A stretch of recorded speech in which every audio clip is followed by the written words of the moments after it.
All right, team. Not a ton of change, but some changes back in the job space here.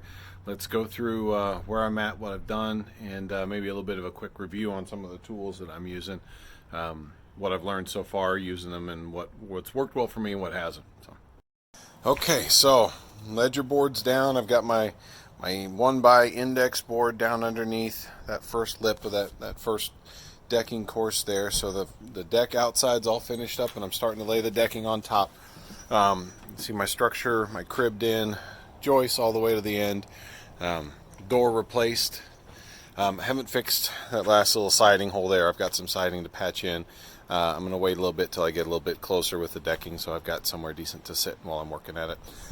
Make it maybe a little bit more comfortable, but not going to get too close before I work on that. Got them underneath my fence there and picture framed into the ends, and looking at that. So deck's going on, feels nicely solid. I might still put a little bit of bracing here and there down with a gap underneath the centers of a couple of these joists, just to take any little last spring out of everything.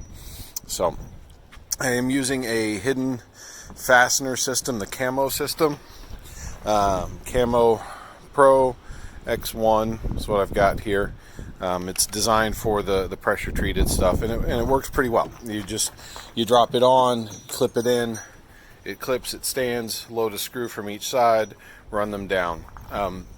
Here's some of the things that I'm running into. So they give you, an adapter for their screws. You need to use their screws because the heads on them are extremely small, even smaller than your heads for the deck screws for the artificial decking, those things. So really super small screws, and I think they're running a T15, so it's a screw head size that I don't use with anything else. So I've got no other bits that really run it. So I'm glad they provide 2 bits per box of screws, which is great. But the challenge that you run into with this system is that you have to box in.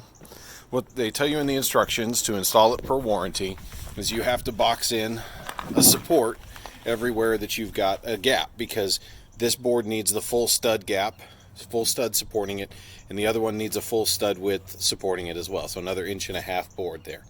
So that means you've got to crib on another board, which is fine, except if you've only got one screw gun and you're running screws, now you're changing bits all the time, every time you need to run a screw in. So take that into account and either plan on nailing that there, because structurally speaking, if it's especially pressure treated, I don't need to screw at anything. I could nail it if I had 2.5 inch nails or something like that. I don't have those, but I've got screws that fit it just fine and work just fine. But I have to change bits to do that, so that's a little bit annoying.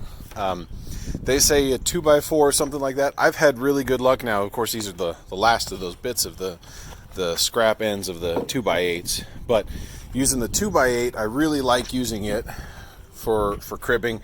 A pre-drill and stub in 3 screws into it. And then what I can do, let me show you without making everybody too dizzy. But what you can do is you hold it in, you can kind of lap it a little bit underneath the previous board and put pressure up on there with your hand to hold it in place, and then you can use your thumb to get to a good gap over here. And using that, usually I can squeeze it and hold it steady enough with one hand that I can then run my screws with the other hand without a whole lot of trouble. And that keeps that corner, the far corner, stable, this corner here stable, and this corner here I can keep an eyeball on in case things slip and fix that. So that's worked well for me. So you need something. If you're even using 2x4s, I would cut your 2x4s to about a 7 inch, because these are 5 inch boards, 5 3/4. I'd cut your 2x4s to 7 inches just to make it easier for you to crib those on and to run those joints in safely.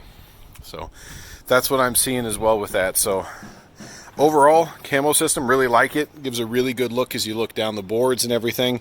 And I imagine these little bitty holes that are left on the sides of the boards as it rains, and the boards swell and shrink and change, those will even disappear more and more. So I'm liking that a lot. It's looking really good as it goes down. This is just cheap pressure treated decking. We're going for something that's going to last, and eventually we'll be able to take some stain. So it's not going to get stained immediately, but it will before too long, probably by the end of the season.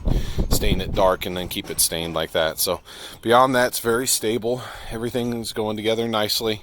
I'll keep you all updated as we go, but one other thing always with a lot of these screws, especially if I'm going into boards like this, pre-drill your holes. Just makes them quicker, makes them start faster, less chance of splitting. Just life goes easier if you do it like that. So anyway, it's spring here. We're working on this. I'm hoping to pound through a whole bunch of it today. Really, the biggest thing right now, I mean, I'm out here working on a project. Everyone in my life is good and healthy. Everyone out there, please be careful. Stay home when you can. This is the time right now with COVID running around that nobody needs this. Nobody needs to get sick more than you need to go to a store.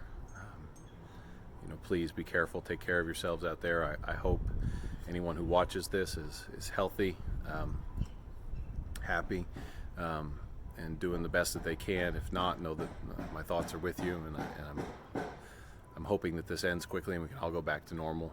I know my two little boys are just not understanding that it's spring and they can't really play with all the other neighbor kids, but at least where I'm at, we're on a stay-at-home order, not a shelter-in-place, and we need probably about 2 or 3 more weeks before we're past this and onto the better end of things. So things like this project are helping me. I've got tons of work still to do on the old truck. Got an 80-year-old house that needs lots of work done on it, so I've got plenty of things to do.